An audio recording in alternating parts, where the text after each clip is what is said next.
नमस्कार दोस्तों, मैं आपका दोस्त ऋषभ कुमार स्वागत करता हूं आपका एक और वीडियो में। आज हम लोग इस वीडियो में फार्मेसी के छात्रों के लिए बनाए गए पीपीआर एक्ट यानी फार्मासिस्ट प्रैक्टिस रेगुलेशन एक्ट के बारे में जानेंगे। अभी कुछ दिनों पहले बिहार में भी इसे लागू कर दिया गया है, तो क्या कुछ फायदा हुआ है इससे, या ये भी नीतीश चाचा के बिहार विकास के कई मॉडलों की तरह फ्लॉप ही है? चलिए समझते हैं हम इसे।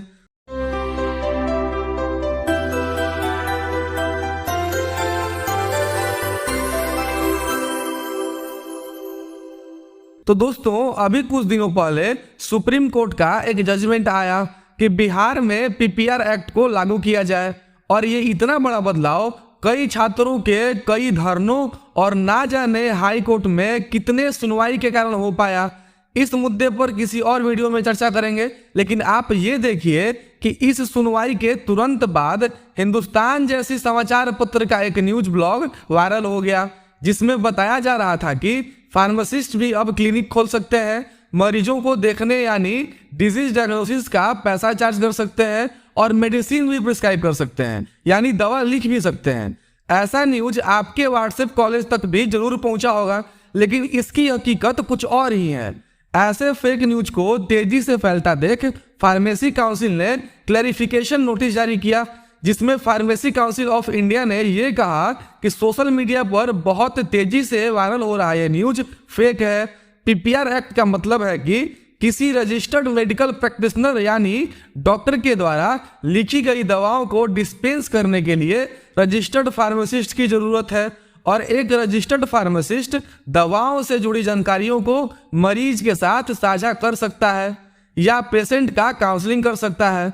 काउंसलिंग का मतलब नीचे दिए गए 10 पॉइंट में बताया गया है, जैसे डॉक्टर के द्वारा दिए गए प्रिस्क्रिप्शन में लिखे दवाओं के नाम और उनके विवरण, दवाओं का डोज, रूट ऑफ एडमिनिस्ट्रेशन और उनके डोजेस फॉर्म, दवा को लेने का तरीका, दवा के साइड इफेक्ट्स इत्यादि। इन सभी चीजों के बारे में फार्मासिस्ट मरीज को बता सकता है या उनका काउंसलिंग कर सकता है। इसमें साफ साफ फार्मेसी काउंसिल के द्वारा यह कहा गया है कि पीपीआर एक्ट में ऐसा कहीं नहीं लिखा है कि एक रजिस्टर्ड फार्मासिस्ट क्लिनिक खोल सकता है या ड्रग प्रिस्क्राइब कर सकता है। ये सब न्यूज फेक है।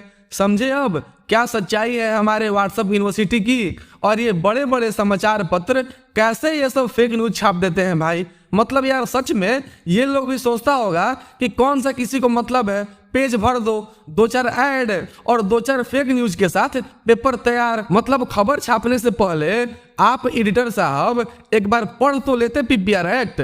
और इन सभी चीजों के बीच में मैं ये सोच रहा हूं कि जब बिहार में 1.5-2 साल से रजिस्ट्रेशन ही बंद है और ना ही रिन्यूअल हो रहा है, तो दवा दे कौन रहा है बिहार में पिछले 2 सालों से?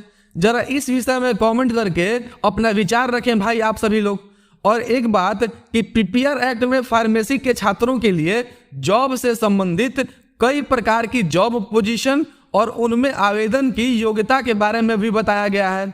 जैसे फार्मासिस्ट के पदों के लिए डी फार्म और बी फार्म दोनों एलिजिबल है, लेकिन हाई कोर्ट के जज को ये सब पढ़ने का समय ही कहाँ है। उन्होंने तो ऑर्डर दे दिया कि सिर्फ डी फार्म ही एलिजिबल है, और ये कुछ अनपढ़ लोग इस बात पर खुशी भी मना रहे हैं, मिठाई बांट रहे हैं। बिहार में निकले फार्मासिस्ट बहाली के बारे में कई वीडियो बनाया है मैंने, आप नीचे दिए गए लिंक के द्वारा देख सकते हैं।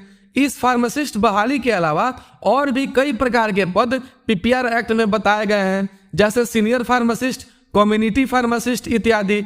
इन पदों पर आवेदन की प्रक्रिया के बारे में भी बताया गया है। आपको इसके बारे में जानना है तो कमेंट करिए। चैनल को सब्सक्राइब करके बेल नोटिफिकेशन को ऑन भी कर दीजिए, और अपने फार्मासिस्ट दोस्तों के पास इस वीडियो को शेयर भी कर दीजिए। मिलते हैं आपसे अगले वीडियो में। धन्यवाद।